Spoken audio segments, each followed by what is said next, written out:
Jai Hind children. In the last class we started about useful microorganisms from the lesson story of microorganisms. So we shall continue today. Before that, let us recapitulate few points from the last lesson that microorganisms can be useful and harmful.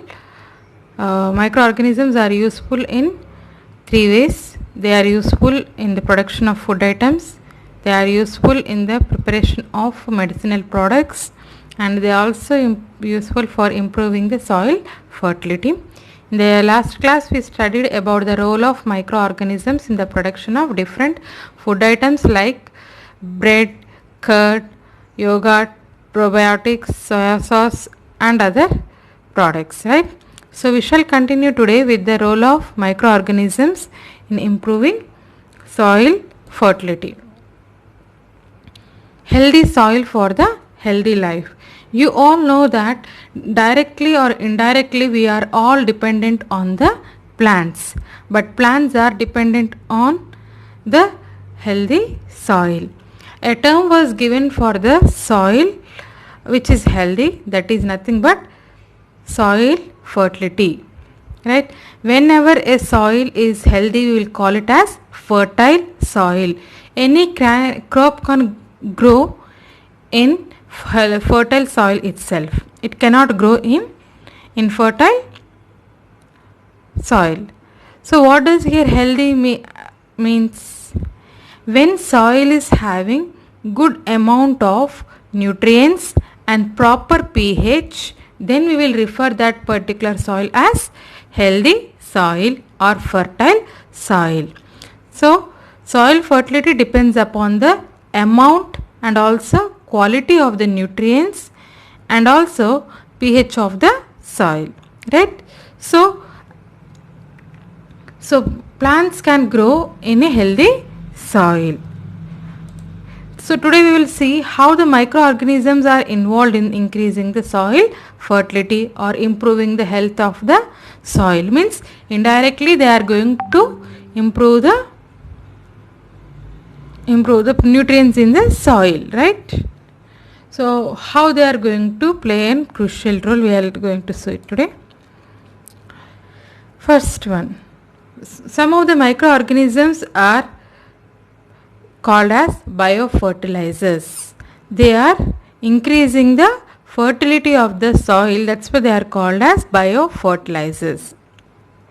And some of the microorganisms increase the availability of the nutrients and water in the soil. See, soil is already having some kind of minerals, but plants cannot easily absorb them. So microorganisms help the plant in increasing this availability of nutrients so that plant can easily absorb them. And in addition to that, microorganisms increases humus content in the soil. Humus plays a main role in the development of the plants, particularly in the case of forest areas. What is humus and how it is going to form, we will see in the next slides. So let us start with the biofertilizers.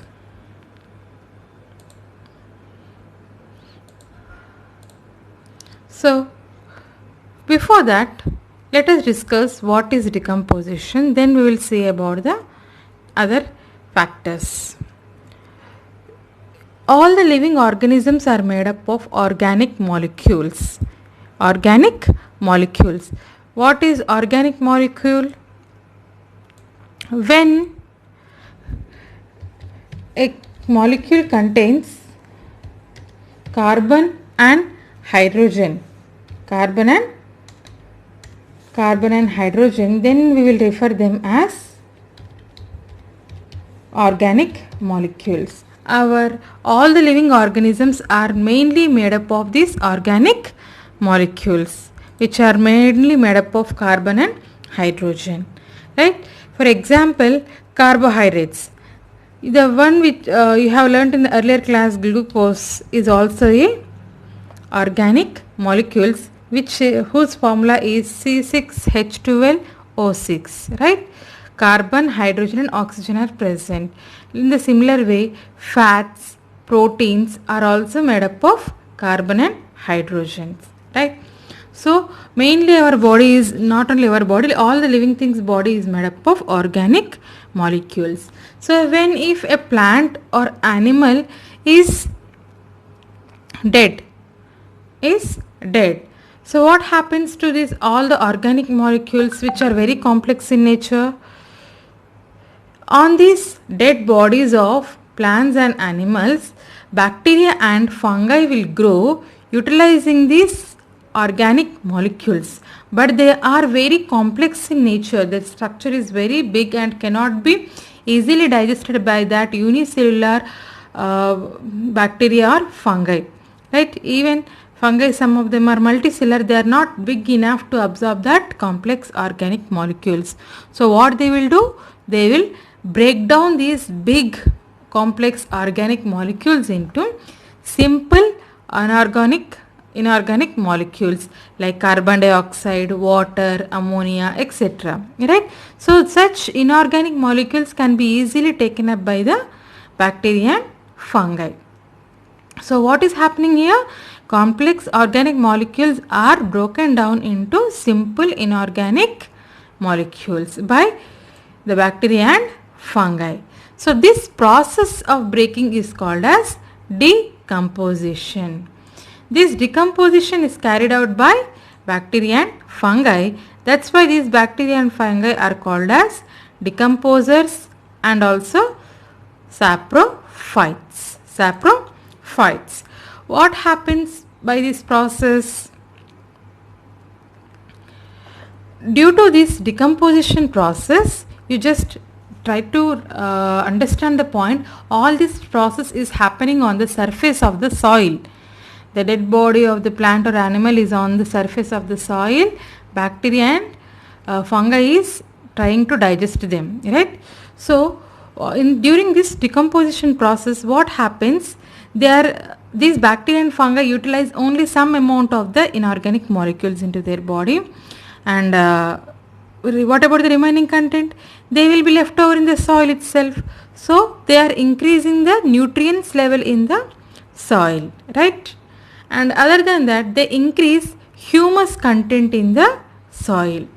Humus is nothing but the dark organic material that forms in the soil when plant and animal matter decays, right?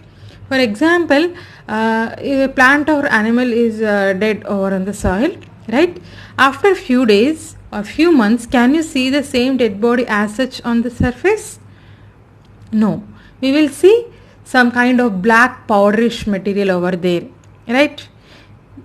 That organic material is called as humus. This humus increases water holding capacity of the soil. Where is this humus present? In the soil itself, right? Because of the presence of humus, the soil gets more water holding capacity and also nutrient holding capacity, right? As the humus is nothing but the organic material, it also is a source of nutrients for the plants. Is this clear? Next.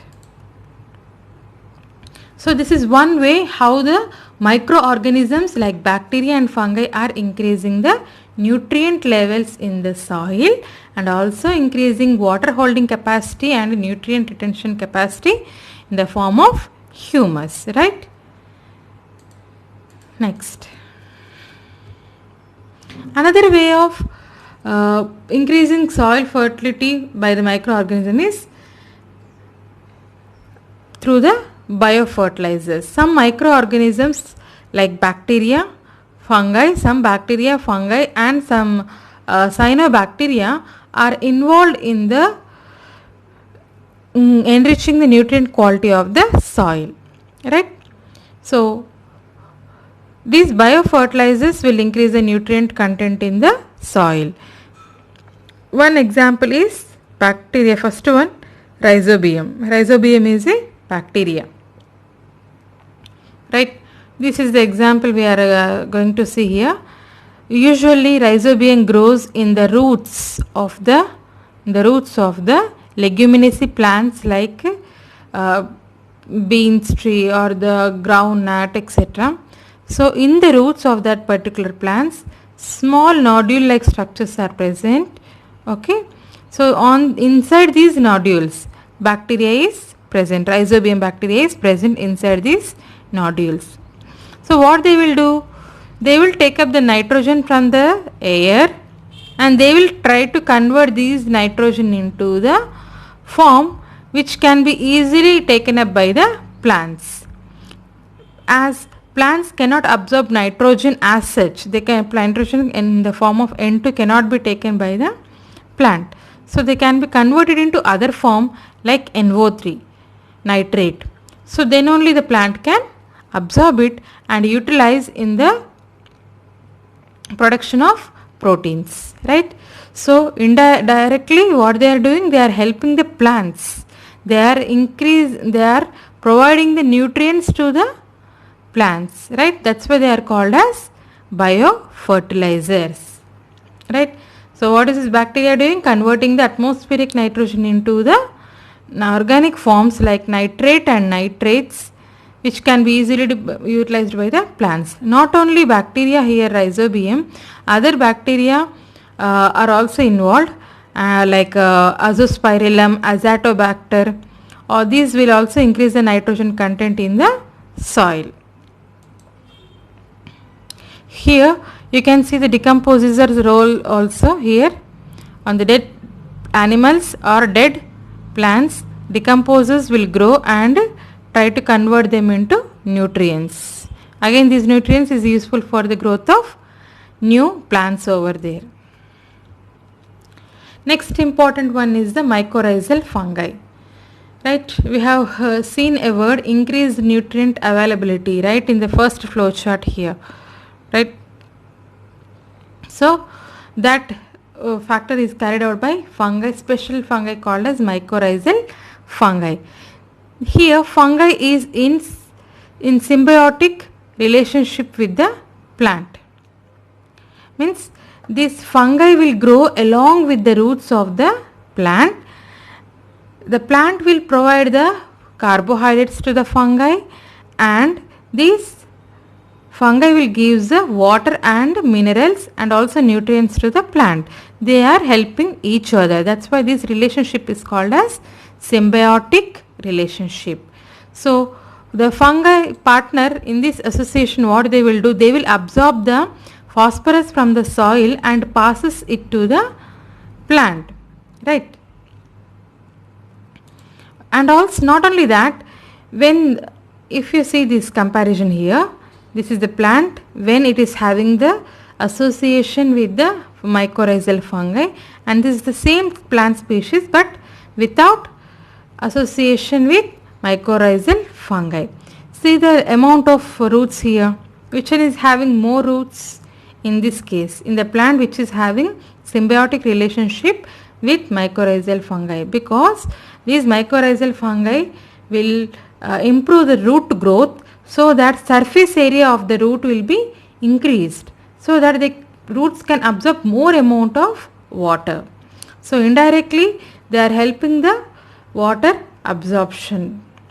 And another one is this fungi increases nutrients uptake by the plant roots. This mycorrhizal fungi will absorb the phosphorus and another minerals which are available in deep in the soil, and they will pass it to the roots of this plant. So they are helping each other.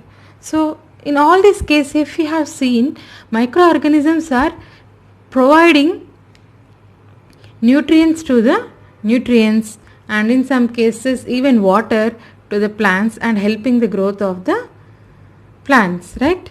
So this is all about today's class. So I think everything is clear up to here. Microorganisms in the soil fertility. Let us meet in the next class discussing about microorganisms' role in production of medicines like antibiotics and vaccines. Jai Hind.